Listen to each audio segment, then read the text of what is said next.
So once you've worked out your target markets, you can then say, okay, where will I find them in their highest concentration? The next thing to go is, okay, well, what am I going to offer them? What are their fears and frustrations, their wants and aspirations? Because it doesn't matter what you want to sell, you've got to work out what it is your customer wants to buy. And in 2014, one of the best things to sell is time. People will pay money to save time. We've seen it over and over again. People are paying money just to save time. You go to Sydney Airport, you pay $20 to have your car valeted. Stand there for 10 minutes and see how many people do it. They're paying $20 to save time. That's how it works. People are getting their groceries delivered. Why? Because they want to save time. So it's not about selling what you want to sell, it's about finding what your customer wants and being able to offer that. So you've got to work out what sort of thing do you want to buy. Now, when it comes to that, you've got to come up with an offer that's compelling. 5% off is not compelling. You've got to have something more than that. I'll give you an example. This bottle of water, it's a Coles Australian Natural Spring Water. You ever seen these bottles before? Yep.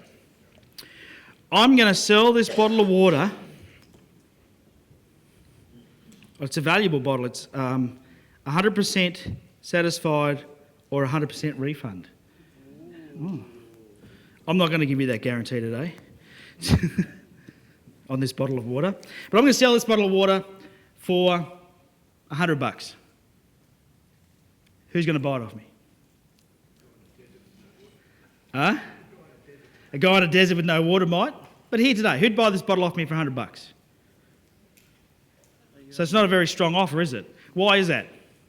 Why wouldn't you buy this off me for $100? It's got... Sorry?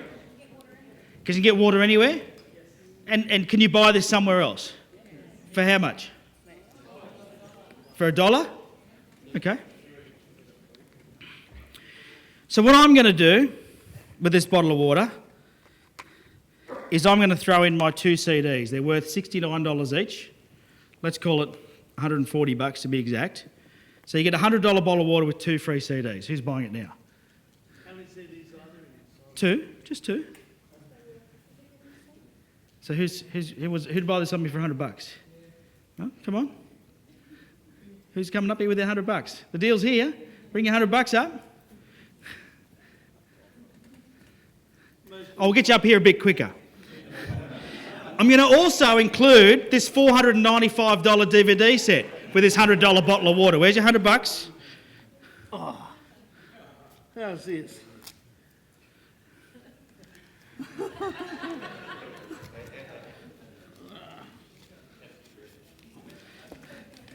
$100, boys. Here you go, boss. Give him a hand.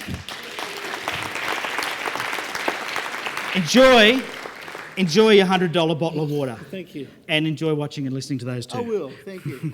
Give him another hand. And when I tell people that I can sell a bottle of water for $100, they go, no, you can't. I say, yes, I can. Because it's not about the bottle of water, is it? And if I just compete on price and say, but my bottle of water is better than yours, it's going to be difficult. But if I can add a whole bunch of value, he just got $640 worth of extra value for his $100 bottle of water. That's pretty good, isn't it? And so by thinking about how can I give a compelling offer that's going to make people want to buy from me is what you've got to do. No good just saying I'm going to give you 5% off, or it's got to be compelling. I remember working with a masseuse, a remedial massage therapist years ago. And when I first got there, she was charging $50 for a 1-hour massage, and her offer that she had in the local paper was 5% off your first massage. Now, quickly work out what 5% of $50 is. What is it? Sorry? $2.50. Is anybody excited by that? Woo! I'm rushing down there, $2.50 saving. And I said to her, how did you come up with this offer? She said, well, I tried 10% and it didn't work. I said, so...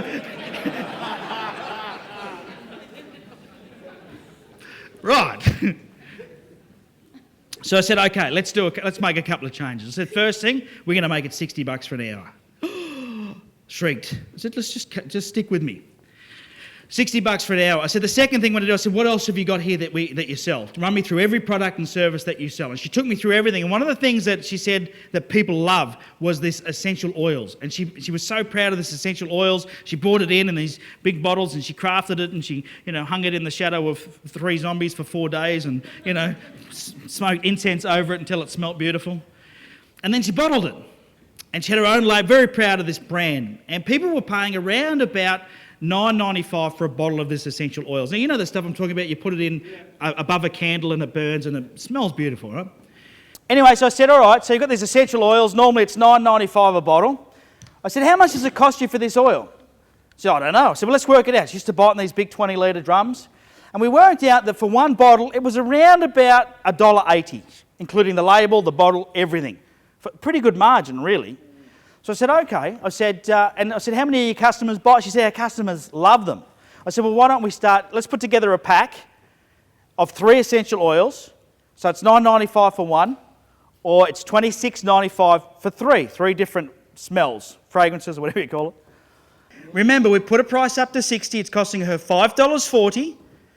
She's now making $54.60 every time someone buys a massage, and she's giving away the perceived value of $27. We put that in the paper and a whole bunch of bookings came in. We did a mail out to her database, bookings came in. So by having a more compelling offer, you're going to get a better deal all the time. So it's about having make sure your offer, when you're making an offer, you think about, is it actually compelling, or am I in scarcity mode? Because there are times I can give you lots of stories like this. I worked with a music school and I convinced them to give away keyboards. It was a piano school. And, they were running this advertising in Sydney's Child magazine, and they were part of a franchise, and the franchise said, you have to advertise in this magazine. It was part of their agreement. And they said, it has to be this ad.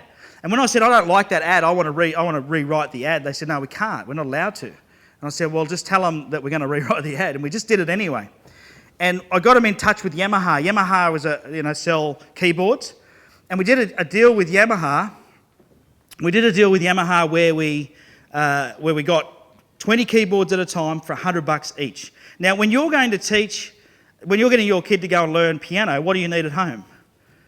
Yeah, and they all used these keyboards in the studio. It was like group lessons. So they all had to use those keyboards. And, all the parents had to buy a keyboard anyway. And these keyboards we got from Yamaha, we bought 20 of them, we got them for $100 each, retailed for $2.99.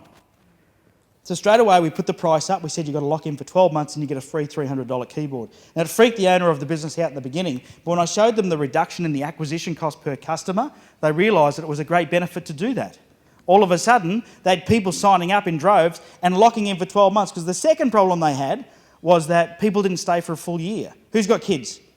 Who's got kids that have had music lessons? Keep your hand up. Who's got kids that have had music lessons and dropped out before the year's up? Most of those hands stayed up. Because that's the reality, isn't it, right? That's what happened. That's life. So we've just got to adapt to those things. We've got to, when we do our marketing, we've got to think about, okay, what are the challenges and how do we overcome them? How do we make offers that are going to be so appealing? So you've got to make offers, strong offers.